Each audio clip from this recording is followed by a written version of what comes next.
Hello and welcome to Winning Calls with Oracle. It's a virtual SailGP race viewing event that looks at how technology fuels performance at the highest level. To do this, we sit down with the skipper and data analyst from each of the SailGP teams to dissect a race of their choosing, to discuss their decisions, the data that informed those decisions, and how it affected the race. I'm your host, Ed Lee, and today we're featuring the SailGP Season 1 champions, Australia, which means we're talking to one of the most successful competitive sailors of all time, Tom Slingsby, and the Australian SailGP Team coach and performance analyst, Philippe Presti. I think I speak for all of us when I say there's only one race we want to see analysed by the Australian SailGP team. It is the grand final from Marseille. It's the match race worth $1 million, the richest race in sailing. But before we sit down and take a look at that race, we should explain how the relationship works between Tom Slingsby, Philippe Presti, and of course the F50. The F50 is the fastest class of sail racing, and each of the boats is covered in hundreds of data sensors, and each of those sensors is sending data points up to the Oracle cloud and back down to the data analyst dashboard in less than 150 milliseconds. That essentially means that the F50 is part of the Internet of Things. It's connected to the cloud and the data dashboards, and it's streaming information not just to the teams but also to fans around the world in real time via the SailGP app. So what does it mean? Well, the F50 is actually completely one design. So every team has exactly the same boat, and critically, the data is open stream. So every team can see exactly what the rest of the teams are doing. There are no secrets. Everything is available to each of the teams. So with that in your mind, let's head over to the south of France and the stunning historic city of Marseille. This is Winning Calls with Oracle. Gentlemen, welcome, and I think first and foremost I should say congratulations, considering the race that we're going to look at, for all of your hard work in season 1 and the victory in the match race. Thank you for joining us. Tom, first question to you. You've grown up with Nathan Outridge. You've raced against him not just throughout your career but also as kids. You've also raced with him. How hard was it facing off against him in such a high pressure race? Yes, obviously, growing up with Nathan Outridge, he's been a good friend and a competitor of mine since we were very young, raced with each other and against each other, competed in the Olympics. He was my roommate at the Olympics. I knew him very, very well, and for sure it was an advantage knowing him like I do. Knowing Nathan and his style, I knew that he's very confident and he likes to back himself. He likes to essentially back himself on the water against anyone, and his style isn't a tight match racing type style.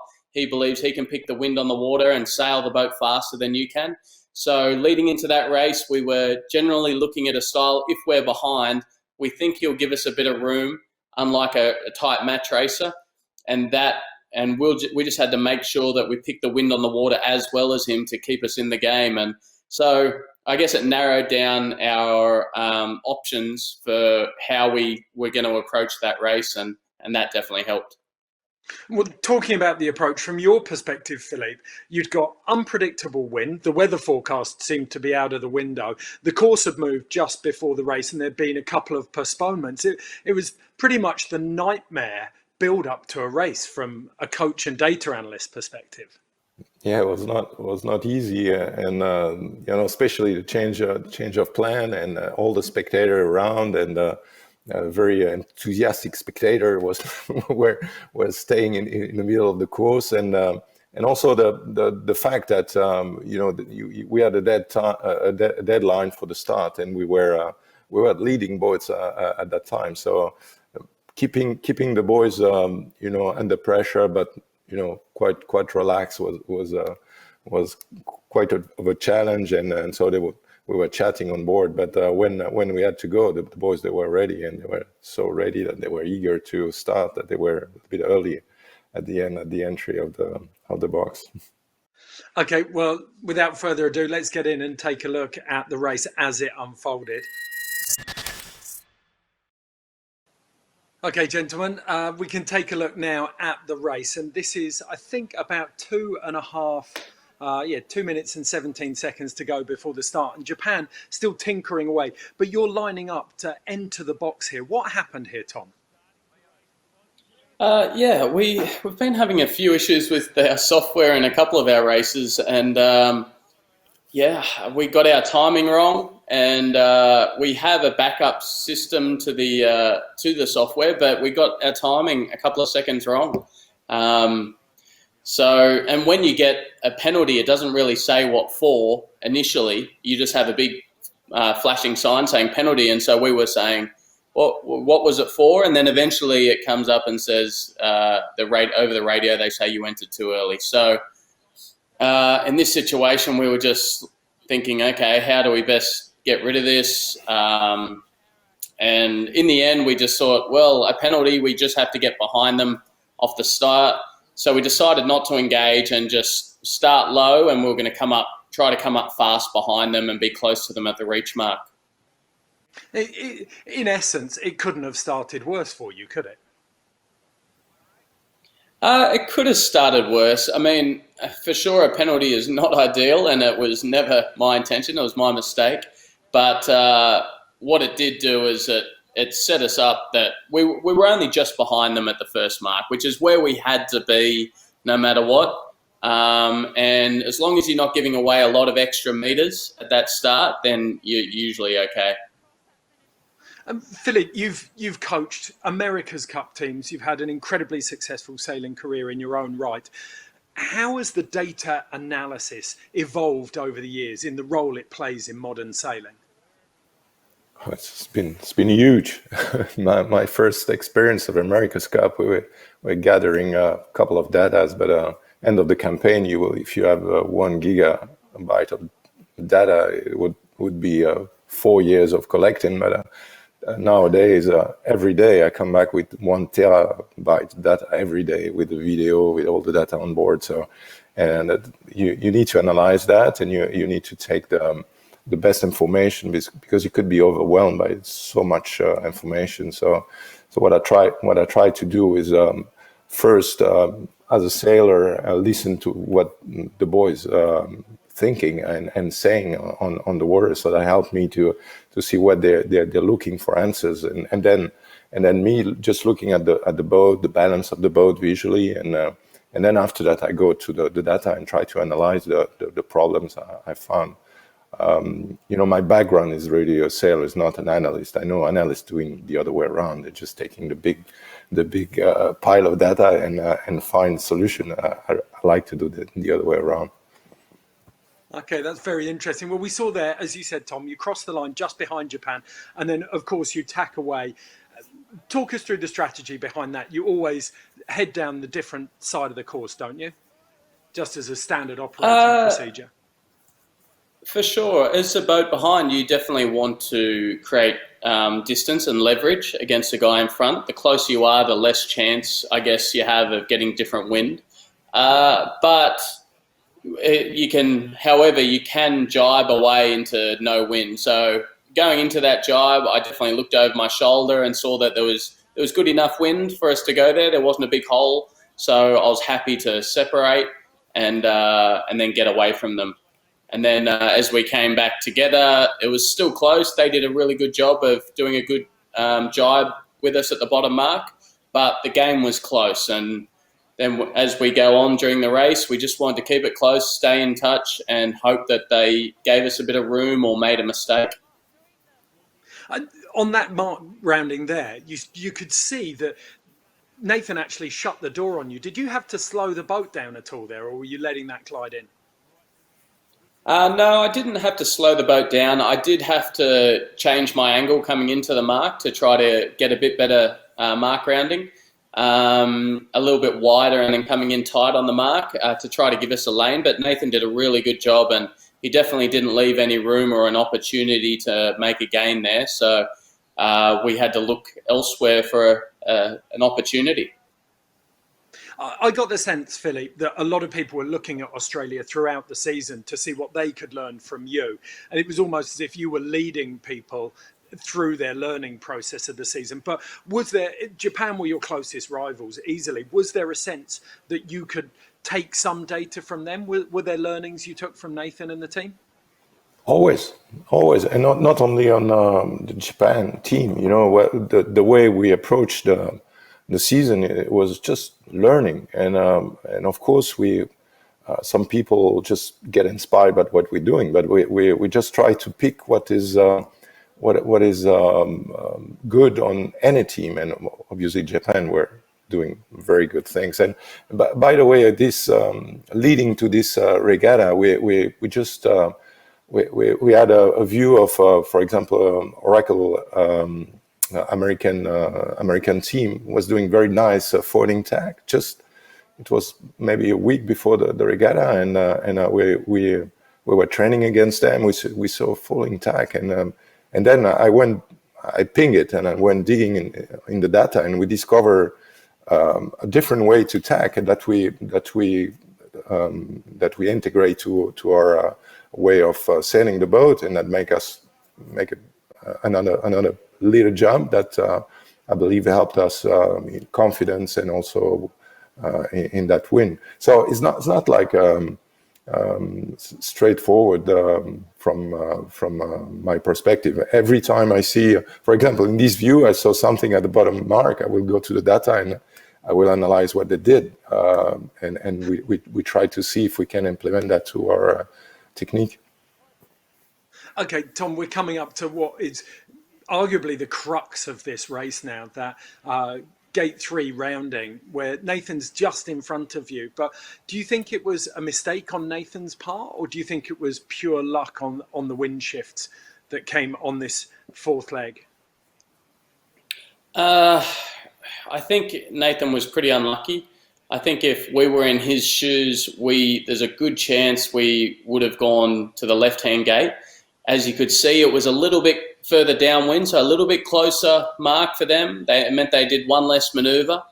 But they did set up for an early jibe, but I think, well, hindsight's a great thing. They should have rolled straight into the jibe immediately around the mark. We all have the boat handling capabilities to be able to turn on that mark and roll straight into it, heading down into a jibe immediately. And just by them holding on for another 100 metres, 150 metres, it opened up the course and gave us a bit more leverage again.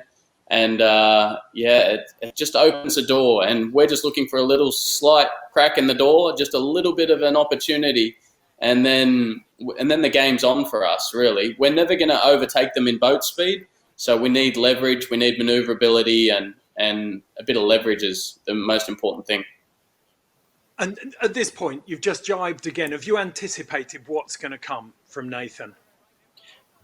Philippe will know about this, but we analysed this scenario we debated it back and forth about 100 times the morning of this race.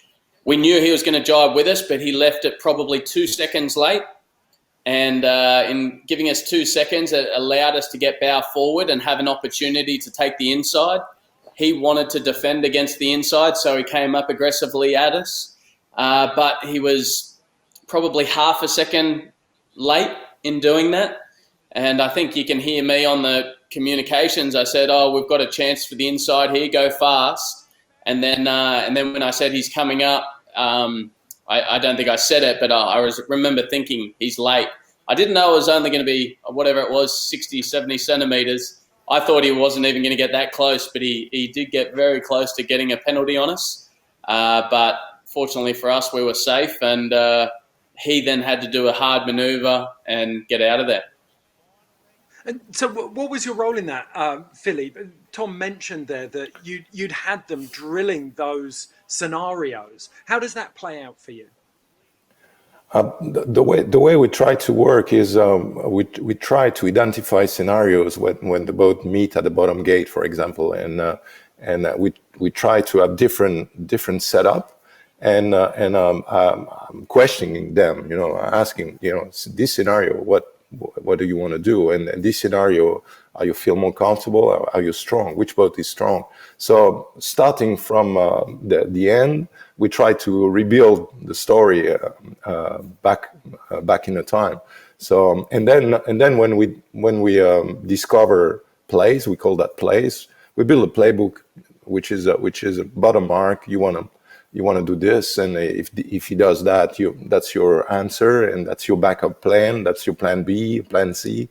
So we try to have this sort of a discussion all together, and to make it live, I question them and say, "Yep, what do you think about that?" And every time I see a new move, or they see a new move, we brought that up, and it's a kind of open discussion, and that's how we're talking about tactics. We can see this replay here, Tom. Can you remember how you felt in that moment? Did that feel like a decisive blow for you? Yeah, I think in the live stream you actually had my heart rate monitor hooked up to me there, and I think I usually cruise around at sort of 70, 80 beats per minute, and I didn't do anything physical, and my heartbeat went up. By the time we turned around the bottom mark, I was 150, 160. So my heartbeat doubled, just pure adrenaline.